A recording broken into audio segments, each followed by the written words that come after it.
Peace and love, y'all. What's up? Montague here. Ready to talk about a couple plants and planets. It's going to be a reoccurring theme.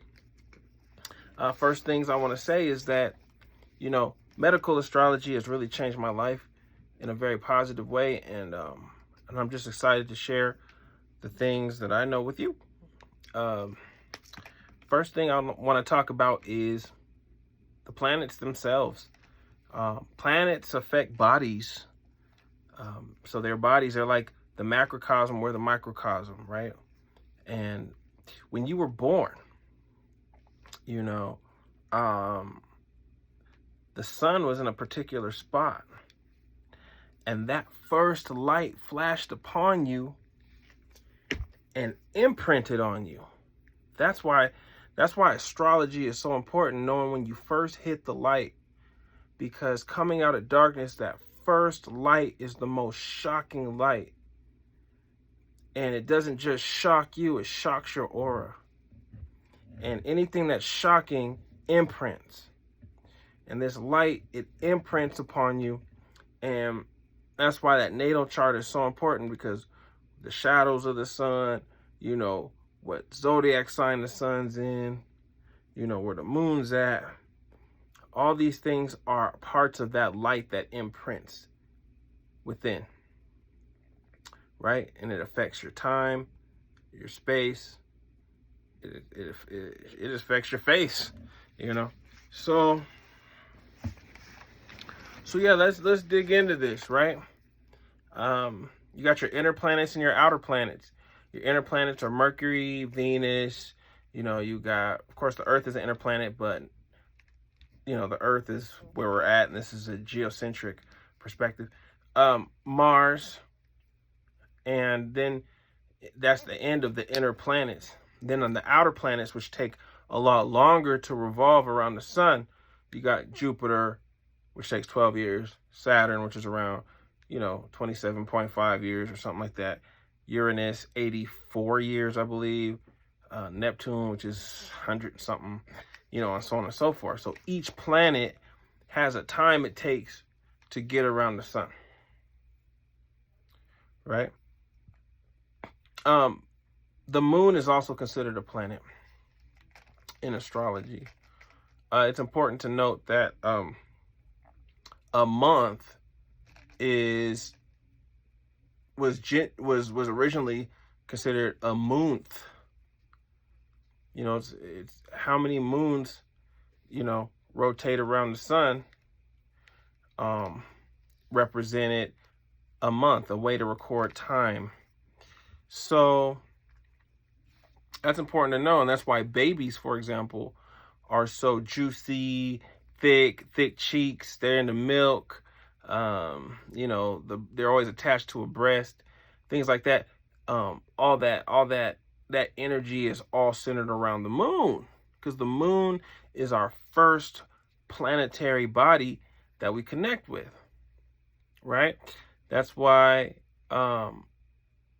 babies are developing that relationship with the moon for that first full year.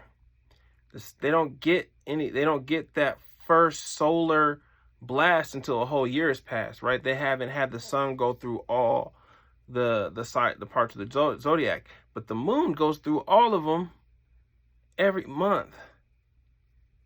See what I'm saying? So it's like zoop, zoop, zoop, zoop, zoop, zoop, zoop. So just keep that in mind. So you spent the moon is the mother. It was your first. It was your first connection to the planetary bodies. Okay. So how does planetary energy move through the body? Well, first it's good to note that we all have these charts, right? And in these charts, you got these slivers. So if you had your, let's say that this was Pisces, right? So let's say this is Pisces, and let's say you got Mars in Pisces. Well, first it's important to know that Pisces rules the feet. All right. And Mars has energy, or has a certain type of energy in it that's pretty hot. So one way this can manifest, just for an example, would be that Mars, maybe your feet are always hot. You see what I'm saying? That's an oversimplification, but just to give you the idea of energy flowing through a zodiac sign. In your natal chart, it shows you your core constitution. It shows you what planet is affecting that part of your body or that body system in which way. So let's take a quick look at how each planet affects the body, because that's important to know. Okay? So, the sun, right? Boop, boop, boop, boop. Enjoying my art yet? Okay. You have the sun.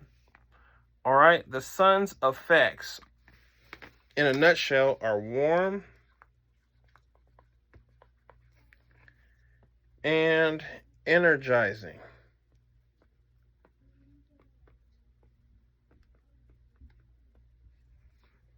Okay. Warm and energizing. Okay. So what that means is wherever the sun shows up in your zodiac chart, and the different ways it's moving through the chart based upon aspects and things like that, show where prana is moving through the body. Shows how well warmth can get into the body. You know how well you can be energized. Okay. It's the sun is all about expression and projecting things outward. All right. The sun is a ball of protection. Ultimately, you know, things don't just get in on the sun, because the sun's going to burn it up before it touches the sun. Right. Sorry. So keep that in mind. All right. The next one, just to run through it. So remember, where the sun shows up in your chart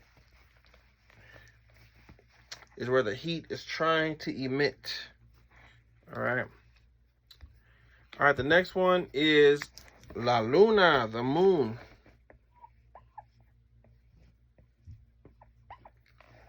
Okay, got the moon. And the moon is cold and wet. Okay, and it's also the inner nature. Okay, so the moon is cold and wet, and it also represents your inner nature. So they say the moon is your moon sign, as far as psychologically, represents the things that you emotionally need at your deepest layer, beyond the personality, which is the sun, going deep into the moon, right? Because the sun represents that consistent, patternistic way you behave around certain things. It's your personality. It's the way you show up. When people see you and get to know you, they get to know your sun sign. But people that know you at your most intimate core get to know your moon sign. And people that don't know you at all, they just see your ascendant. That's kind of how that goes. The ascendant is like first impressions. The ascendant is kind of like the impression from a distance. It's also the body, you know, people, what they see when they look at you, ultimately.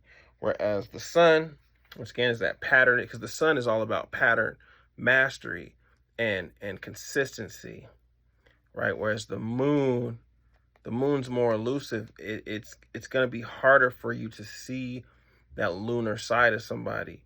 You might have to see them having an off day, or being an emotional upheaval, to get away from the things they want to project out into the world, you know, to get to that lunar secret place, right? So, for example, I'm a Cancer moon, but a lot of people don't see that Cancer part of me until they get to know me very well. When they first get to know me, they see the Aquarius, maybe they see some of the Pisces, they see some other elements, They don't know that I'm really just a family man at the heart of it until they really get to know me, and a homebody to a certain degree. But anyway, yeah, that's the moon at a psychological level. But on a physical level, the moon is once again kind of cold and wet. So it's the opposite of the sun. It's the yin to the yang, so to speak. So areas and also remember that the moon is also absorption. All right, I'm gonna just write that word on here. Absorption. Okay, so that moon is absorption. It's sucking things up. So the moon, how strong your moon is, whereas the sun is projecting, the moon will show you what you can draw in, how well you hold your minerals, how good you absorb energies around you, how good you absorb your vitamins, how well you absorb your water when you intake water, how you absorb drugs and medications, alcohol, things like that. The moon will tell you things about that. So the moon is wet, cold, and absorptive. So that's how the moon is going to show up in your chart. The next one we have is, let's go with Mars. Okay, Mars is forceful. Mars is hot, hotter than the sun, energized.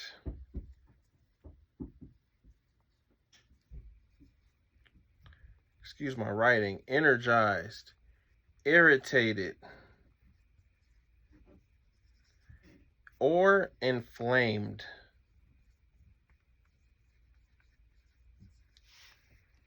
Okay, so you want to know where Mars is, because Mars is going to show you in the body where there's a potential to become inflamed, right? So if you have Mars in Cancer, you got to really watch what you eat, because you might be consuming something that's going to excite this Mars. If you have Mars in Cancer, you shouldn't even be eating spicy foods, because you got this super Martian hot planet sitting right in the gut, ready to take off anytime it's activated or agitated, right? So Mars is forceful. It also can indicate places on you where you might receive a surgery. It can talk about spaces where you might get in an accident, whereas, like, let's say you're in a plane crash or a car crash or something, shows the area where you might have the highest probability of taking a hit. Once again, it's irritable. It shows the areas where somebody could irritate you in your life, maybe parts of your life that you guard. But yeah, Mars is hot, forceful, energized, irritated, or inflamed. So remember that. That's how Mars wants to show up, in general in the body as an energy. All right.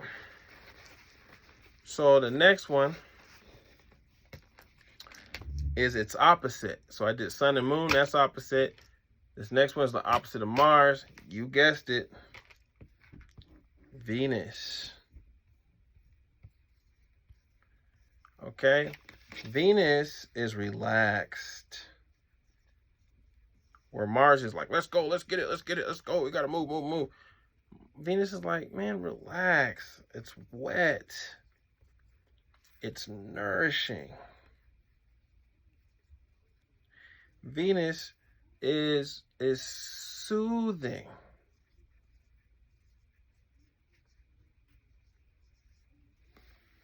Right? So Venus is pretty cool. Venus can show you things you like most in the chart. Like, what do you really like? What really gets you going? Venus can show some people things about potential lovers and things like that. Venus can show you that which is most precious. The thing that Mars is protecting is in the Venus. The most precious things. And so I can go deep into that, but we're going to get back to the body. So Venus is relaxed. So Venus might show places in the body that are too relaxed, or places that can remain relaxed even in extremes. It's wet. It shows areas where you have a lot of moisture. Venus also shows places that need a lot of nourishment, you know, or places that desire soothing energy. You know, keep that in mind. Venus is all about relaxation and sweetness, right? So, and we're going to come back to this. This is just a general overview. All right. The next planet we got is, we'll just go with Jupiter. Jupiter.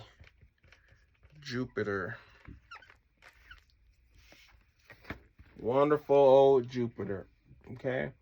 Jupiter is warm, not blazing hot. It's damp. And it's expansive. Okay. So Jupiter is going to show you warm, damp, and expansive, right? So it's going to show you areas where you might gain weight. It could show you areas where things can get congested and blocked because of all that gooey, warm energy. It's going to also show you places where there could be microbial infections. You know, microbes always want to develop in places that have too much moisture, like a swamp. Jupiter's like a swamp in the body, right? Now, in general, in astrology, Jupiter is a sign of good luck. There's a lot going on in Jupiter right now, actually. A lot going on in Jupiter right now, a lot going on with Jupiter right now, as it's still conjunct Uranus. And remember, Jupiter, the planet of good luck, higher learning, breaking through boundaries or limitations, is being conjunct with Uranus. And Uranus is that planet of kind of, it's my prerogative, I'm gonna do what I want to do, sporadic, you know, charged, exploding energy. Those two planets are together. So the seeds that we're planting right now could really utterly expand and explode and change our lives. But I digress. That's Jupiter. Since we're doing opposites, let's go to Jupiter's opposite. The bill collector. Saturn. Saturn is dry, cold, hard, and restrictive. Saturn is what makes the universe go around. You know what I'm saying? It's the element of the law, the inchangeable, the impenetrable, that which is hard and does not change just because you said it does. It's like, no, this is a fact. There's a consequence for every action. That's Saturn. Saturn's going to hold you responsible. It's the planet of responsibility. So whatever you don't face, Saturn's going to come by and be the judge later on. You know, but as far as the body, Saturn governs dryness. It's going to show areas in the body that tend to get dry.